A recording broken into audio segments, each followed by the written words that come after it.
What's good, everybody? It's your boy, O'Shea Duke Jackson, back at it again with another episode of The Celebrity Junk. Fabolous is an excellent lyricist. I really love Fab. He's always been cool, man, like a real interesting style of flow.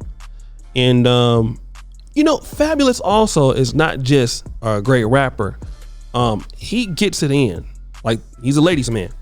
I know this because one of my good friends, used to mess with Fabolous, and she was crazy over him. And, he be having his way, right? But he's been married to a lovely lady by the name of Emily B. And it seems that there have been some problems going on, maybe a little bit recently. Now, they've been together for many years. Again, there's a lot of cheating going on Fabolous' side, restraining orders, stuff like that.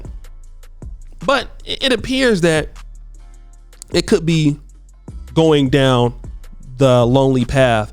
If you look at her, she's on Instagram.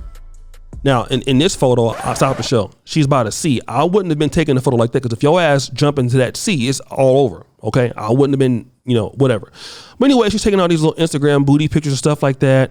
She's hanging out with chicks, twice her age, hanging out with Cardi B. Cardi B's like in her late 20s. But then this is the picture that's interesting. Here are the photos of her with her children. There's no Fabolous in the photo. In New Year's Day, right? And then look at this quote here that was posted. Sad music. One day, all your children will have is a picture of you. Make sure you're in them. No matter what your hair looks like, your makeup or your body, they won't care about any of that. They'll just want to see you.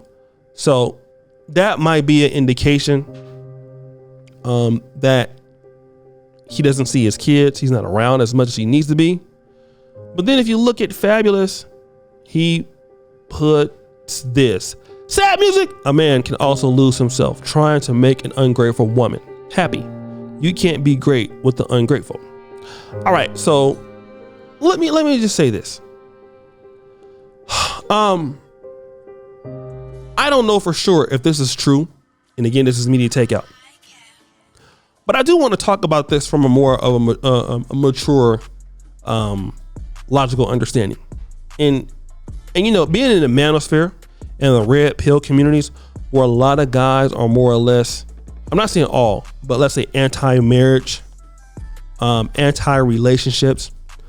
We have to talk about the fact that there are men in our group, in the black community, that want to have healthy relationships with women. Some guys still will get married. Like shout out to brother Ant James. He's from Arizona. He just got married, has a lovely wife. And you have black men out there that want to have one woman. They want to have a life with a woman. But the reality is that sometimes people are kind of not understanding each other. When one person feels like that person's ungrateful, the other person feels the same way, and then you get that kind of resentment thing going on. I've been down that path. But what I've learned is that long-term relationships take a lot of work, guys. A lot of commitment, especially when you have a family. To have a woman that you take care of, it's no easy task. You guys who are married, you have a daughter in your life or something like that. You know what I'm talking about, right? And I think that as men, because I think that, when we have success, especially entertainers, entertaining is what you do, but it's not who you are. You still have to come home and be the man, right? No matter how much money you have, how much money you make, you still have to be that guy. And unfortunately, when you get into these relationships with men and women, a lot of times we don't know how to deal with each other. What are our roles in the process?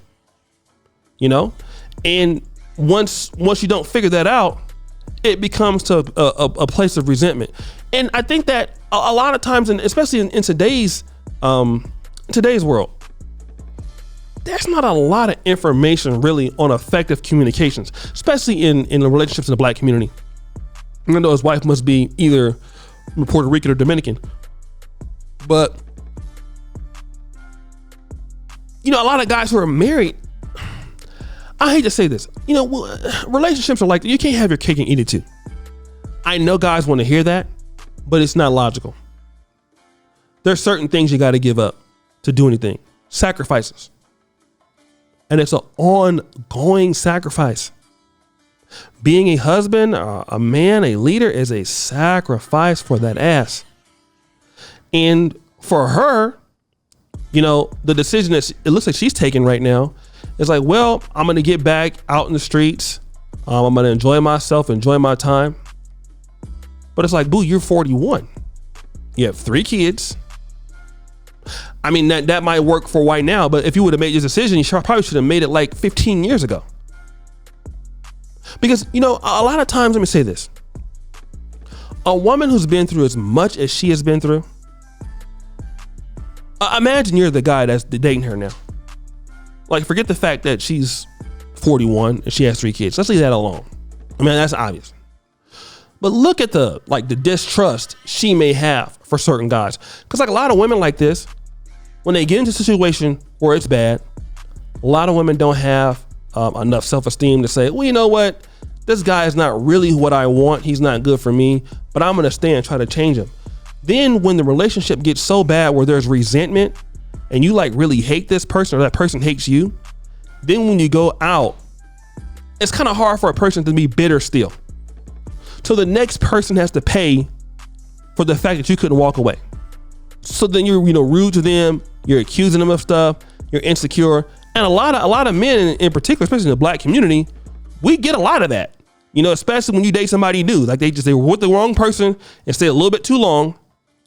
You get with them and all of a sudden it's, nigga, where your phone at? All y'all do is cheat. You ain't nothing. And you're just saying hello.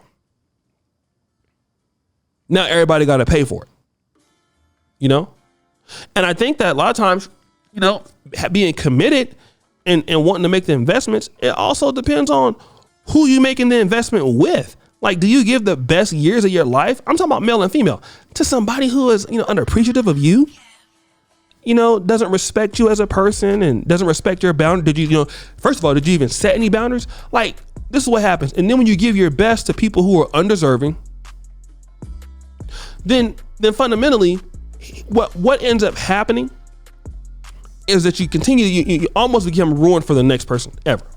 I've met so many ladies like this, like they have bad situations with guys and it's terrible. And I'm gonna tell you like this is why a lot of times guys might want to date women a little bit younger, not because of what they look like.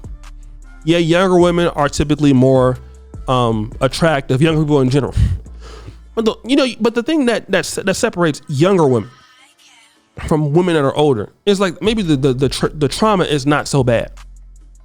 Because if you get like 40, 35, it's like, oh shit, you might have been dealing with some traumatic pookies and ray-rays in your goddamn life, and I just really don't have time for that right now, and I don't want the drama.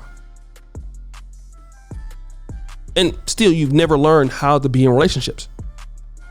And I don't know if partying's gonna help you out, because you'll be 41, 3 kids. I mean, that'll get old. Because you can party with the 20-year-olds if you want, Emily, but at the end of the day, you can get tired of that. It'll make you feel good momentarily. But I don't know, guys. What do you guys think? It's your boy, O'Shea Duke Jackson, back at it again with another episode of The Celebrity Drunk. I already appreciate you for all that you do. Subscribe, hit the bell, check out the first comment at the top. And as you know, the buffoonery remains at all-time high. I'm out.